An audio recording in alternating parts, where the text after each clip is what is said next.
عارف الخناقة اللي بتحصل في دماغنا كل يوم قبل ما ننام لما نبقى ماسكين الموبايل وعارفين ومقتنعين ومتأكدين إننا لازم نقفله وننام عشان عندنا مدرسة بدري أو عندنا كلية أو عندنا ميعاد مهم الصبح، وفجأة نسمع صوتين جوانا بيتخانقوا بصوت عالي، صوت عاقل جدا عمال يحذرنا ويقول لنا اقفل البتاع ده ونام، هتندم الصبح وهتصحى ما انت شايف قدامك.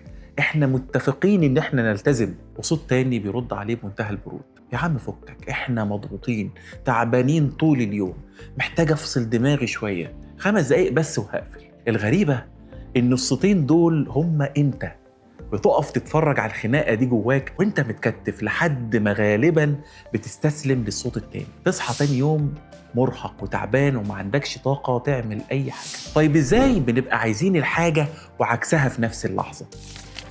أهلا بيكم في الحلقة السادسة من فقه النفس. المرات اللي فاتت رتبنا أفكارنا ومشاعرنا وفهمنا سلوكنا. النهاردة بقى هندخل جوه دماغنا عشان نفهم الخناقة دي بتخلص لمين وإزاي نكسبها. شوف، أكتر حاجة بتطمن الناس لما بيعرفوا إن الخناقة دي مش معناها إننا مرضى ولا عندنا فصام ولا حاجة. طيب أمال إيه الحكاية؟ دماغ حضرتك عاملة زي شقة ساكن فيها نسختين منك، والنسختين ما شاء الله ما بيطقوش بعض.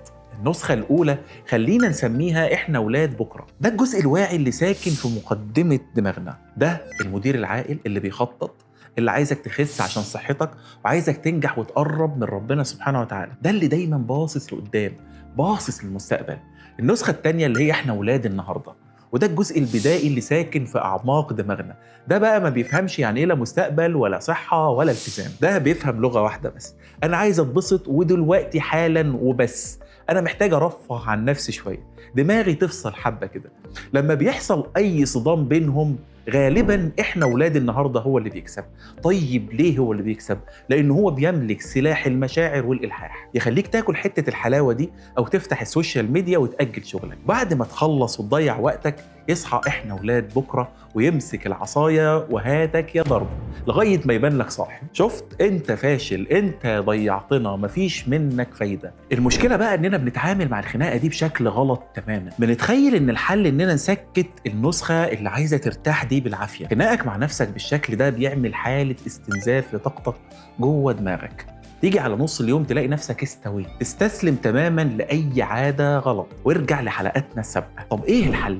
الحل السحري في العلاج النفسي بيقولك بطل خناق وابدأ تفاوض. النسخة بتاعت دلوقتي عاملة زي الطفل الصغير، مش هينفع تضربه لأنه هيصرخ ويعند أكتر، بس ينفع قوي إننا نسايسه. لما تلاقي الخناقة بدأت وانت وراك شغل بس هتموت وتفتح الموبايل أو تنام، اقعد على ترابيزة المفاوضات، قول لنفسك: أنا حاسس بيكي، عارف إن انت مضغوطة عايزة ترتاحي، بس احنا هنشتغل تلت ساعة بس بتركيز، وأنا بوعدك بعدها هندخل على السوشيال ميديا 5 دقايق أو هنعمل فنجان قهوة ونقعد القعدة اللطيفة بتاعتنا. انت هنا عملت حاجة عبقرية، انت أرضيت النسخة العاقلة بإنجاز التلت ساعة، وطمنت النسخة اللي هي مستعجلة إن المكافأة جاية بس كمان شوية، مش هتتحرمي منها. واجبنا النهاردة لما تحس بالتردد وإنك مقسوم نصين، بطل شتيمة وجلد في نفسك وابدأ اعمل صفقات صغيرة ترضي الطرفين اللي جوه دماغك. دماغنا ما بيتعاملش بالقمع، الدماغ بيجي بالسياسة والوعي. اكتب لي في التعليقات مين بقى اللي بيكسب الخناقة دي جواكم أغلب الوقت،